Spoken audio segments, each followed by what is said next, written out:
Bonjour, je suis ravie de vous retrouver pour ce nouvel épisode de la consultation digitale. Comme vous le savez, chaque semaine je partage avec vous mes conseils et mes astuces pour développer vos communautés sur les réseaux sociaux. Alors non, le but n'est pas d'obtenir des millions de fans chaque semaine qui ne vous serviront à rien, mais bien de développer au fur et à mesure du temps et à votre manière une communauté active composée de fans qui vous ressemblent et qui deviendront rapidement les futurs ambassadeurs de votre entreprise. Aujourd'hui, on va rester sur LinkedIn et je vais vous montrer les points essentiels à renseigner sur votre profil pour éviter que quand vous demandez à un contact de vous ajouter, qu'il refuse votre invitation tout simplement. Alors, je vous conseille de vous installer confortablement car à présent, c'est l'heure de votre consultation digitale.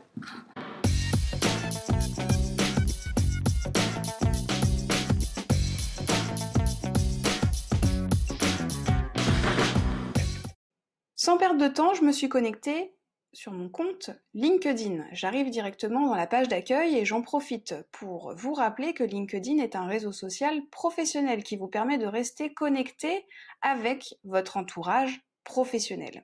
Je vous l'avais expliqué la semaine dernière, si vous partez de zéro et que vous avez envie de construire un réseau ciblé, vous n'avez qu'à taper dans l'onglet recherche la fonction de la personne avec laquelle vous souhaitez vous connecter.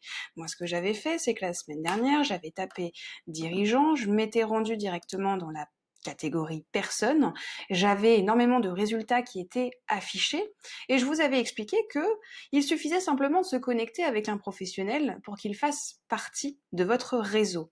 Pour ça, il fallait le sélectionner et éviter d'ajouter tout le monde. Donc imaginons que j'ai envie de me connecter avec Thierry. Je vais cliquer sur me connecter, je vais ajouter une note personnalisée pour lui donner envie d'accepter mon invitation à rejoindre mon réseau.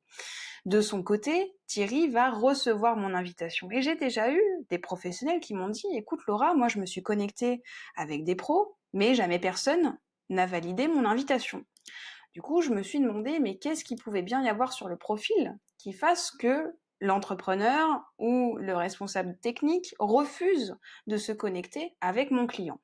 Donc je me suis mis dans la peau du chef d'entreprise et je suis allée voir le profil. Donc là, c'est exactement ce qu'on va faire. Je me mets dans la peau de Thierry et je vais aller consulter mon profil.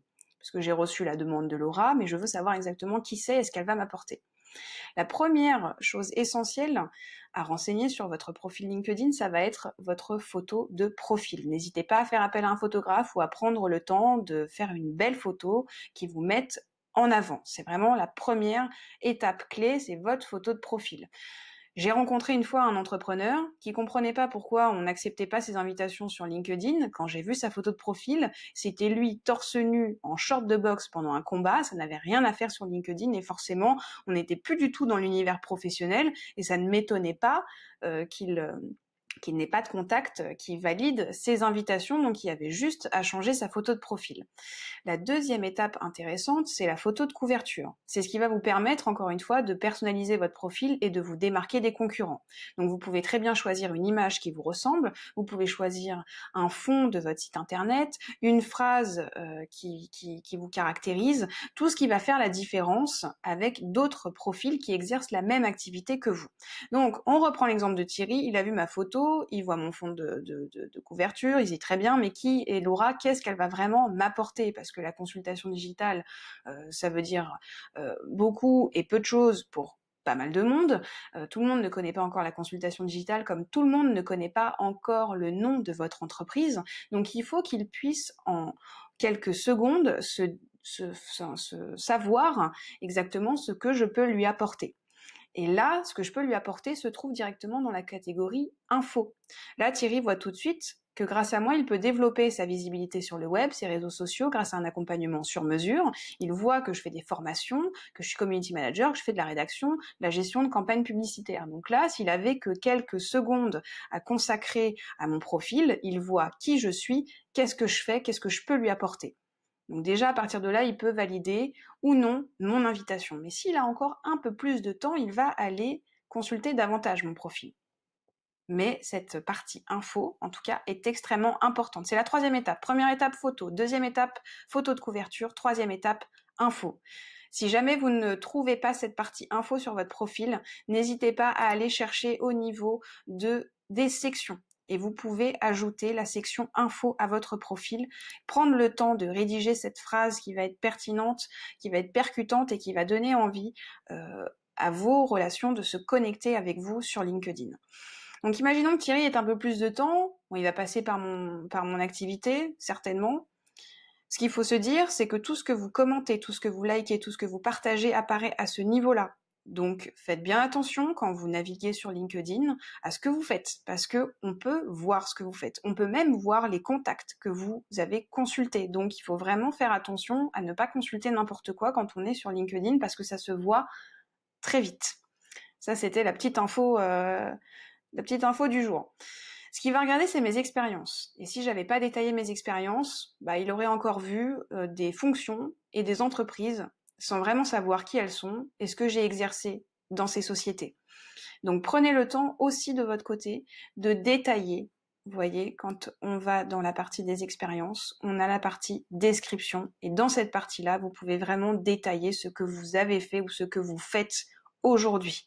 Et c'est hyper important de le savoir parce que, imaginons, encore une fois, on reprend Thierry, il a vu qui j'étais, il a vu rapidement dans la partie info ce que je pouvais lui apporter, mais maintenant, il peut avoir plus d'informations sur ce que je fais au quotidien ou sur ce que je peux apporter davantage grâce à la description qui a été écrite dans mes expériences. Donc, prenez vraiment le temps de renseigner cette partie-là, c'est ultra important pour vous. Dernière étape qui me semblait essentielle, dernier élément essentiel à ajouter sur votre profil LinkedIn pour le crédibiliser, ce sont les recommandations. Vous pouvez aujourd'hui solliciter des recommandations auprès de vos clients pour qu'elles puissent apparaître à ce niveau-là. Pour solliciter une recommandation, c'est très simple. Vous choisissez la personne qui doit vous recommander.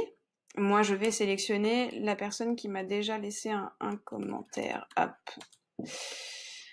Vous allez ensuite sélectionner le niveau de relation. Donc, c'était l'un de mes clients. Et c'était l'un de mes clients chez la consultation digitale. Hop, j'ai plus qu'à cliquer sur suivant, écrire un message personnalisé pour demander à ce contact de me recommander et à l'envoyer. De son côté, mon contact, il va recevoir une notification comme quoi je l'ai sollicité pour une recommandation qui apparaîtra directement ici.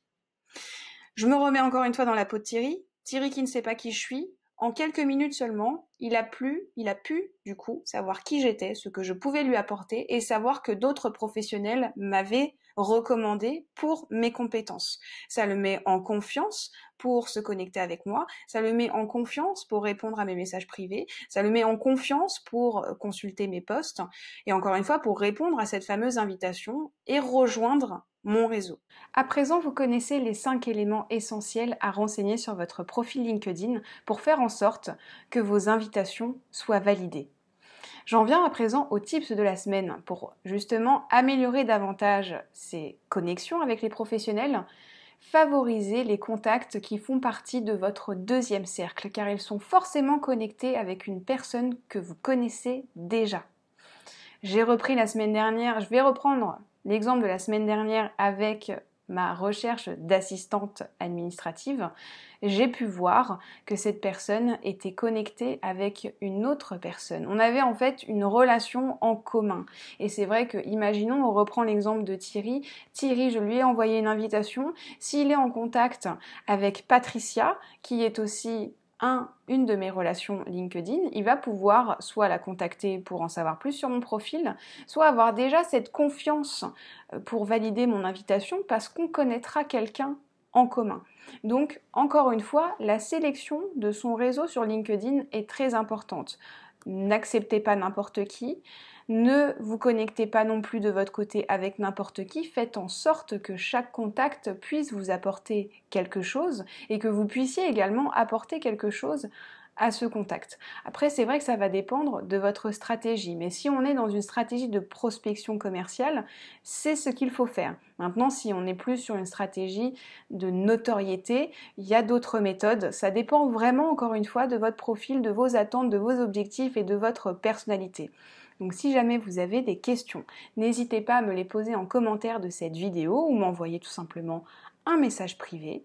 En attendant, je vous souhaite de passer une excellente fin de journée, prenez soin de vos réseaux et on se retrouve la semaine prochaine pour un nouvel épisode de la consultation digitale. À très bientôt.